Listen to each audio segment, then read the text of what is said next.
bloque ta progression. Voilà, la loi satanique qui bloque ta progression. Voilà, beaucoup de personnes ne peuvent pas progresser parce qu'il y a une loi. Ils ignorent cette loi. Il y a les familles dans lesquelles on ne doit pas devenir homme de Dieu. On ne doit pas devenir pasteur. On ne doit pas devenir se marier. C'est une loi de la famille. C'est quoi Esther? Il y avait une loi qui était là. Le peuple n'a pas droit de rentrer dans au palais royal. C'est-à-dire l'ennemi lui a mis un blocus. Personne n'entre, personne ne sort, comme les gens de Jéricho. C'est une loi satanique. Donc, je suis là pour briser cette loi qui t'empêche d'être guéri. S'il y a la loi de la maladie qui est dans ta maison, qui est dans votre foyer, qui est dans votre famille, si tu es malade, tu peux guérir. Mais Satan va te réclamer. C'est une loi. Au temps de Moïse, la loi a dit on ne doit pas travailler le dimanche. Et le paralytique, il y a un paralytique de 38 ans qui était couché, qui a reçu sa guérison un dimanche. Le diable, c'est un accusateur. Il a transformé cette loi en sa faveur. Pendant que je suis en train de prier, il y a une bonne loi dans votre famille. Il y a une loi de gloire dans votre famille. La loi de guérison, de fécondité dans votre famille. Mais le diable a transformé cette loi en une loi démoniaque. Il y a la loi de progression dans votre famille. Il y a la loi d'élévation dans votre famille. Mais le diable a transformé cette loi en une loi de blocage. Moi, il a simplement dit, le jour du sabbat, chacun doit se rendre dans la maison de Dieu pour l'adorer. On ne doit pas travailler un dimanche. Donc, le paralytique a été guéri un dimanche qu'on appelle le jour du sabbat.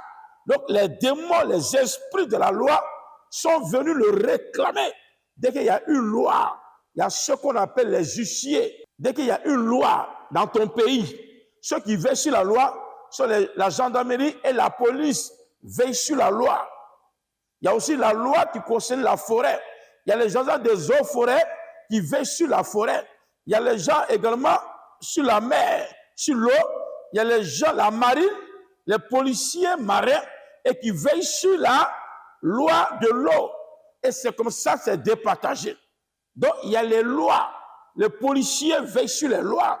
Donc, dès qu'il y a une loi dans votre famille, automatiquement, les policiers sataniques veillent sur la loi. Personne ne peut progresser. Il y a une loi dans votre famille. La loi de la maladie. La loi de célibat.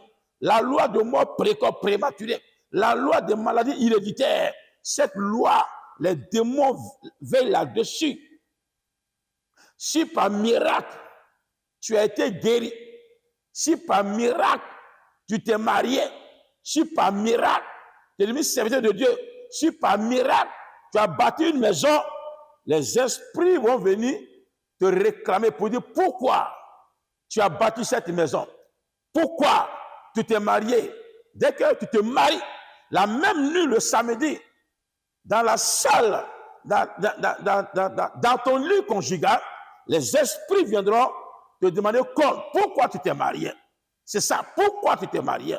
Ils vont te demander compte. Ils vont te demander. Ils vont te menacer. Ils vont te frapper. Mais tu leur diras, j'ai révoqué cette loi. J'ai révoqué la loi de la maladie. J'ai révoqué la loi de la mort. J'ai révoqué la loi du célibat. J'ai révoqué la loi des chefs.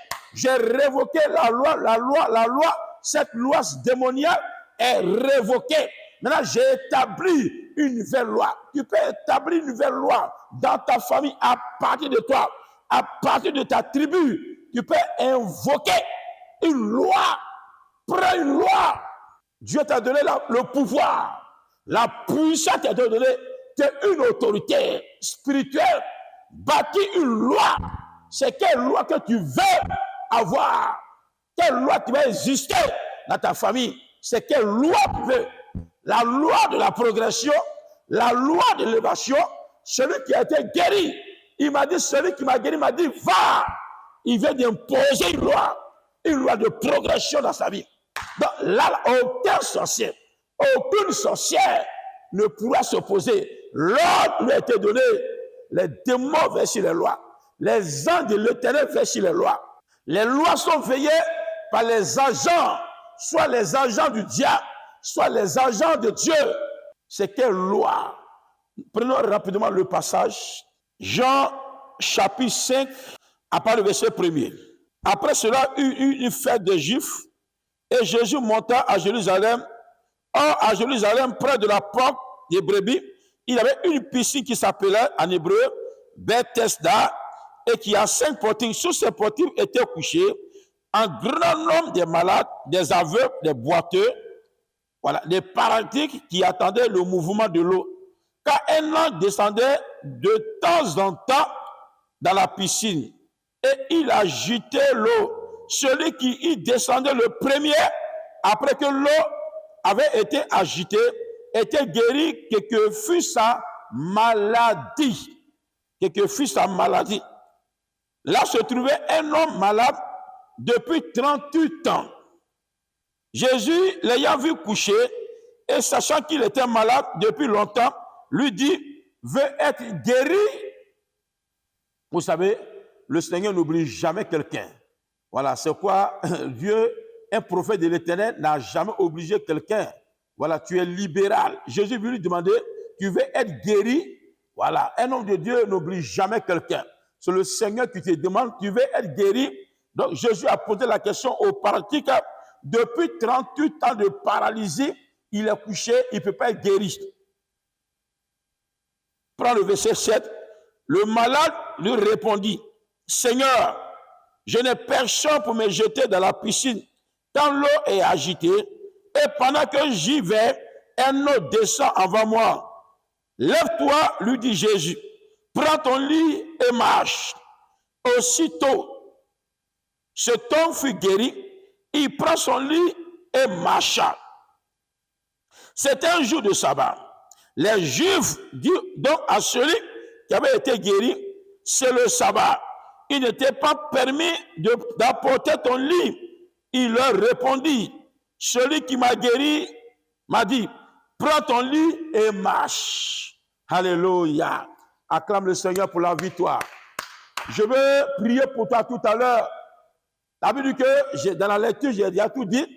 Le paralytique qui était couché près de la piscine 38 ans. Je dis bien 38 ans de paralysie. Il n'y a pas de progression dans sa vie. Tout est bloqué. Ses entrailles sont bloquées. Ses pieds sont bloqués. C'est du statu quo. Son entreprise n'arrive pas à progresser. Il n'y a pas de progression financière. Il n'y a pas de progression spirituelle. Bien-aimé, il n'y a pas de progression à tous les niveaux, dans tous les domaines de sa vie. Paralysé, 38 ans de paralysie. Les esprits l'ont paralysé. Les démons l'ont paralysé. Mais pendant que